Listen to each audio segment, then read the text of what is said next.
C'est parti. Avanti. Bonjour. Bonjour. Est-ce que vous pourriez vous présenter rapidement? Alors, moi je m'appelle Franck Nassy, donc, je viens de l'IUT de Toulon. J'ai choisi la filière technique de commercialisation parce que j'aime vraiment cette fibre relationnelle. Et ça s'est vraiment révélé pendant cette formation que c'était quelque chose qui me plaisait, notamment la négociation, et c'est pour ça qu'on est là aujourd'hui. Moi je m'appelle Audric Bernard, je suis en DUTTC à Toulon.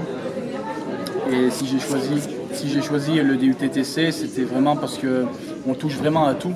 Donc ça nous permet de vraiment tout comprendre. Moi je savais que je voulais travailler dans le commerce. Donc ça m'a permis de vraiment toucher tous les domaines d'expertise en fait, du commerce, que ce soit la compta, le management, le marketing, la communication.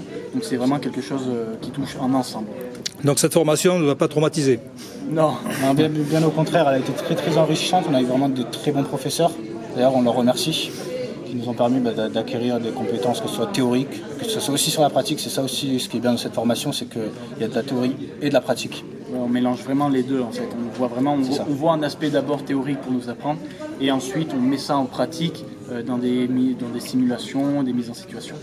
Ok, donc là je précise qu'on est à Toulouse, la finale des masters des produits innovants, et vous avez gagné le gros lot. Donc comment est-ce que vous avez préparé ça? Comment est-ce que vous avez vécu cette manifestation? Parce que l'amphi était vraiment plein. C'était assez impressionnant et j'avoue que moi, à 20 ans, je ne me serais pas vu devant l'amphi et face à deux professionnels aguerris.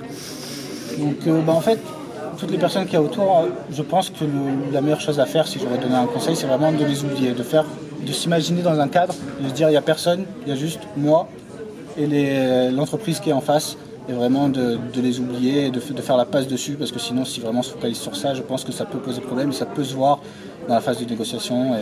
Ça peut se voir. Le plus important vraiment c'est de bien préparer son sujet parce qu'une fois qu'on sait de quoi on va parler, on n'a aucun moyen et aucune raison de stresser parce qu'on sait ce qu'on va dire, on sait comment on va l'organiser. Donc si tu es préparé, tu n'as aucune raison de stresser et il suffit juste d'avoir confiance en soi pour réussir.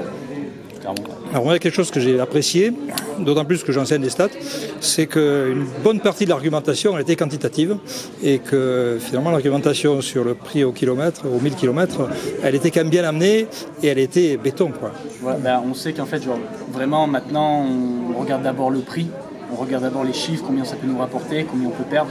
Donc on a vraiment tout misé sur ça. Voilà, moi je suis beaucoup plus à l'aise avec les chiffres qu'avec les techniques de marketing, tout ça. Donc on s'est vraiment divisé les rôles pour que chacun ait un impact dans sa fonction et qu'on puisse toucher du coup tous les domaines. On se complète tous les deux en fait, tout simplement, voilà. Vos projets après le DUT? Oui, Franck. Donc moi, pour l'instant, ça reste encore flou. Donc j'aimerais quand même rester dans cette fibre relationnelle. Donc je ne sais pas si je vais... Enfin, ça reste encore flou, mais je pense sûrement m'orienter sur une école de commerce en alternance. À voir. Là je suis en plein dedans en train de me renseigner pour voir, parce que voilà, je ne veux pas louper une opportunité, un truc qui pourrait plus me plaire que d'autres. Donc je préfère faire ça vraiment à tête reposée, pas prendre un choix et me dire je me focalise sur ce choix, donc je préfère quand même voir large, me renseigner avant parce que je pense que c'est vraiment le plus important. Moi je vais faire une licence éco-gestion, mais en Erasmus. Je suis déjà parti un an au Canada, je veux encore apprendre pour approfondir l'anglais, parce que maintenant c'est très important, et ensuite j'irai rejoindre, si j'y arrive, le M Lyon.